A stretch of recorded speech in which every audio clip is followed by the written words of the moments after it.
Good day, and welcome to the OFS Capital Corporation Third Quarter 2025 Earnings Conference Call. All participants will be in a listen-only mode. Should you need assistance, please signal a conference specialist by pressing the star key followed by 0. After today's presentation, there will be an opportunity to ask questions. To ask a question, you may press star, then 1 on a touch-tone phone. To withdraw your question, please press star, then 2. Please note this event is being recorded. I would now like to turn the conference over to Steve Altebrando. Please go ahead. Good morning, everyone, and thank you for joining us. Also on the call today are Bilal Rashid, our Chairman and Chief Executive Officer, and Kyle Spina, the company's Chief Financial Officer and Treasurer. Before we begin, please note that the statements made on this call and webcast may constitute forward-looking statements as defined under applicable securities laws. Such statements reflect various assumptions, expectations, and opinions by OFS Capital Management concerning anticipated results, are not guarantees of future performance, and are subject to known and unknown risks, uncertainties, and other factors that could cause actual results to differ materially from such statements. The uncertainties and other factors are in some way beyond management's control, including the risk factors described from time to time in our filings with the SEC. Although we believe these assumptions are reasonable, any of those assumptions could prove incorrect, and as a result, the forward-looking statements based on those assumptions also could be incorrect. You should not place undue reliance on these forward-looking statements. OFS Capital undertakes no duty to update any forward-looking statements made herein, and all forward-looking statements speak only as of the date of this call. With that, I'll turn the call over to Chairman and Chief Executive Officer, Bilal Rashid. Thank you, Steve. Yesterday, we announced our third quarter earnings. Net investment income was 22 cents per share compared to 25 cents per share in the prior quarter. This decline was primarily due to higher interest costs, which were expected as part of our ongoing initiative to refinance our existing bonds and extend the maturities of our debt. Net asset value at September 30th was $10.17 per share compared to $10.91 per share in the prior quarter.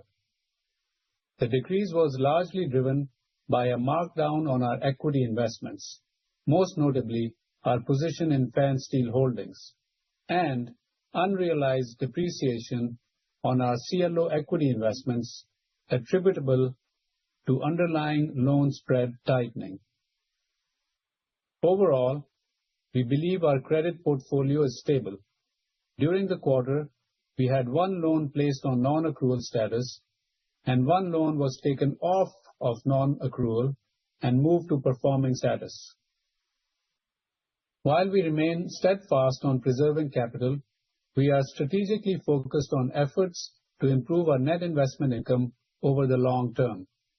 This includes ongoing efforts to monetize our minority equity position in Fansteel, our largest position in the portfolio, with a fair value of approximately $78.5 million at quarter end.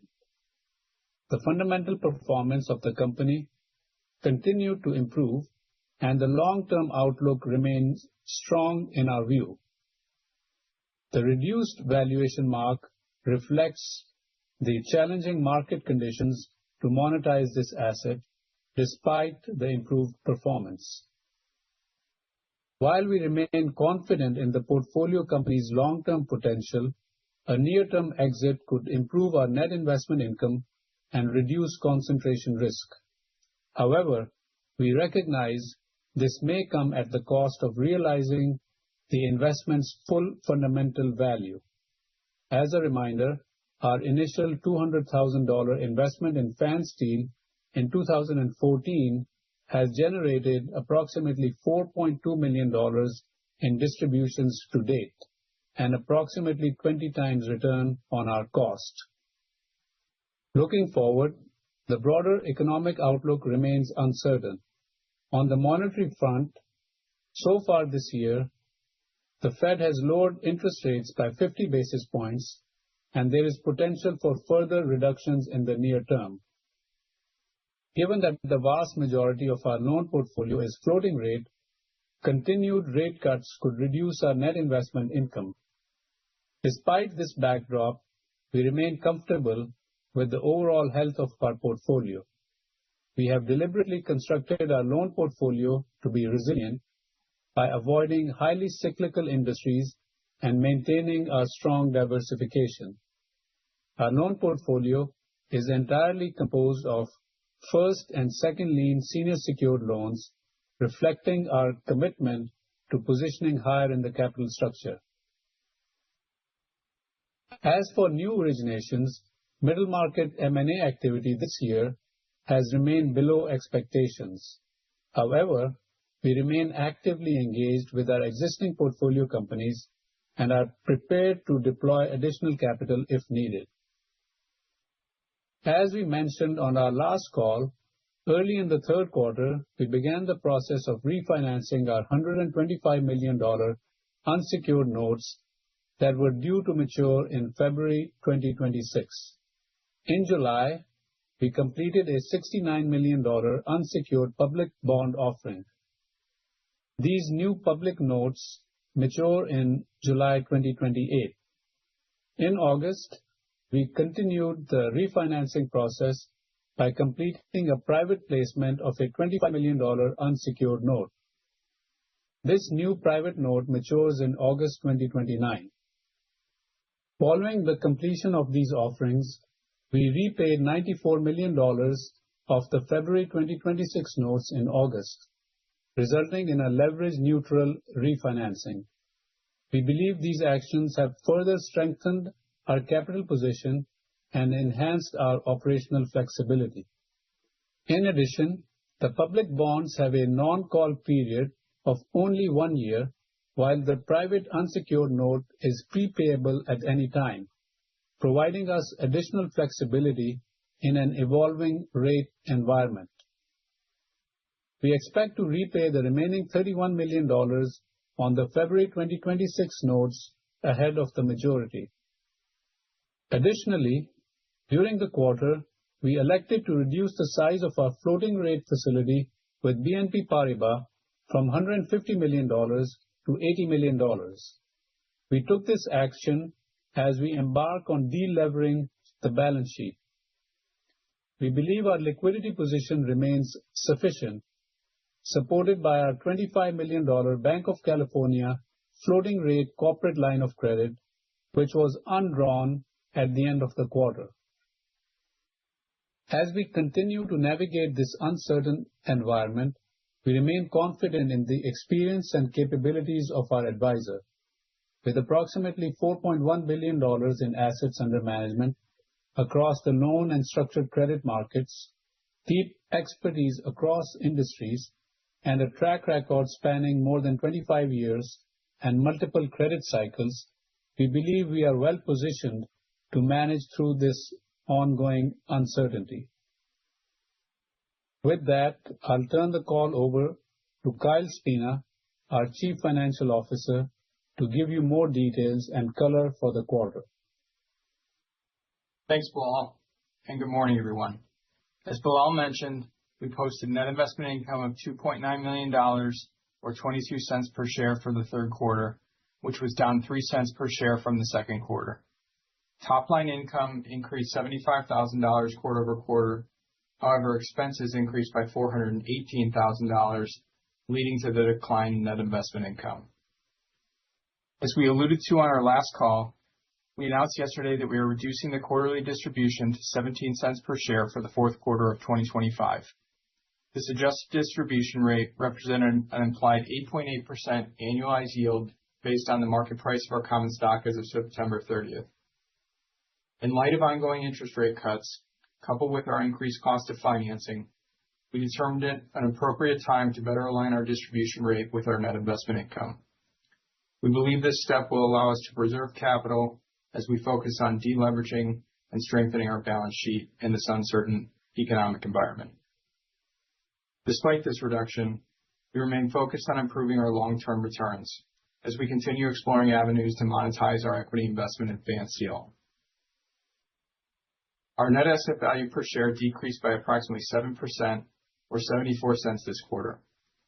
As Bilal described, the decline in our investment portfolio at fair value was most pronounced in our equity holdings, including $4.5 million of unrealized depreciation on our equity investment in Fansteel.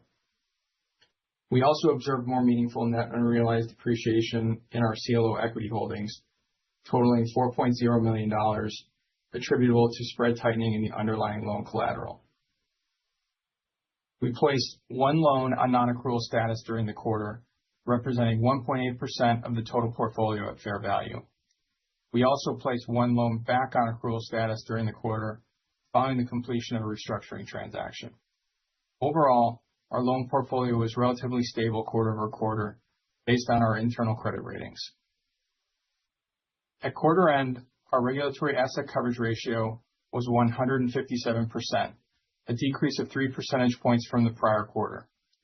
As we discussed last quarter, we closed on $94 million of new bond issuances during the quarter between a public and private offering, the proceeds of which were utilized to partially refinance our 4.75% unsecured notes scheduled to mature in February 2026 in leverage-neutral transactions. We are pleased with the execution on these deals, which extended our debt maturities, though obviously they are priced wider than where our existing notes were issued in early 2021 in a near-zero rate environment. Following the completion of these transactions, we have a more manageable $31 million remaining outstanding on our February 2026 unsecured notes, which we intend to repay in advance of the maturity date. Turning to the income statement, total investment income increased approximately 1% to $10.6 million this quarter. This was primarily driven by non-recurring dividend and fee income recognized during the quarter, totaling approximately $0.6 million. Total expenses increased by approximately 6% during the period to $7.6 million. This was primarily due to an approximately $700,000 increase in total interest expense, largely driven by the higher coupon on our new unsecured note issuances. Looking ahead, we anticipate further net interest margin compression attributable to lower reference rates following the Fed's aggregate 50 basis point rate cuts so far this year and the impact of any potential future reductions. We expect this will impact yields on our predominantly floating rate loan portfolio. In addition, we anticipate higher interest costs related to the refinancing of our February 2026 unsecured notes. Turning to our investments, we believe the majority of our loan portfolio remains solid, while we continue to closely monitor certain borrowers performing below our expectations. As mentioned, overall, we were neutral relative to the number of issuers with loans on non-accrual status quarter over quarter, with one new loan placed on non-accrual status and one loan placed back on accrual status during the third quarter. With respect to our loan portfolio, we are committed to being senior in the capital structure and selective in our underwriting, with 88% of our loan holdings being in first lien positions based on fair value. During the quarter, we committed $8.3 million to a new middle market debt investment. In addition, we continue to focus on add-on opportunities for growth with our existing issuers, and as of quarter end, had $18.3 million in unfunded commitments to our portfolio companies. The majority of our investments are in loans, and 100% of our loan portfolio was senior secured at quarter end. Based on amortized costs as of quarter end, our investment portfolio was comprised of approximately 69% senior secured loans, 23% structured finance securities, and 8% equity securities. At the end of the quarter, we had investments in 57 unique issuers, totaling $370.2 million at fair value. On the interest-bearing portion of the portfolio, the weighted average performing investment income yield decreased modestly to 13.3%, which is down about 0.3% quarter over quarter. The decrease in yield was primarily due to the impact of net change in non-accrual positions. This metric includes all interest, prepayment fee, and amortization of deferred loan fee income, but excludes syndication fee income if applicable. With that, I'll turn the call back over to Bilal for concluding remarks. Thank you, Kyle. In today's continued uncertain economic environment, we remain focused on preserving capital and strengthening our balance sheet. In that regard, we have taken meaningful steps to extend the maturities of our debt and secure financing that gives us operational flexibility over the coming years. As we look ahead, we are focused on defensively positioning our balance sheet, which includes our decision to reduce the distribution rate as well as our ongoing plans to reduce our debt. We believe our loan portfolio remains generally stable and well-positioned to withstand this market. Its diversification across multiple industries continues to serve us well, and we maintain our focus on investing higher in the capital structure. As with prior quarters, we remain focused on increasing our net investment income over the long term, specifically through our efforts to monetize certain non-interest earning equity positions, including our investment in Fansteel. Our team's long-standing experience and investment discipline has driven consistent results. Since 2011, the BDC has invested more than $2 billion with an annualized net realized loss of just 0.25%, while continuing to generate attractive risk-adjusted returns on our portfolio. As always, we will continue to rely on the size, experience, and reputation of our advisor. With a $4.1 billion corporate credit platform and affiliation with a $30 billion asset management group, our advisor brings deep credit experience and long-standing banking and capital markets relationships. Our corporate credit platform has gone through multiple credit cycles over the last 25+ years. Our advisor and affiliates are also strongly aligned with shareholders as they maintain an approximately 23% ownership in the company. With that, operator, please open the call for questions. We will now begin the question and answer session. To ask a question, you may press star, then 1 on your touch-tone phone. If you are using a speakerphone, please pick up your handset before pressing the keys. If at any time your question has been addressed and you would like to withdraw your question, please press star, then 2. At this time, we will pause momentarily to assemble our roster.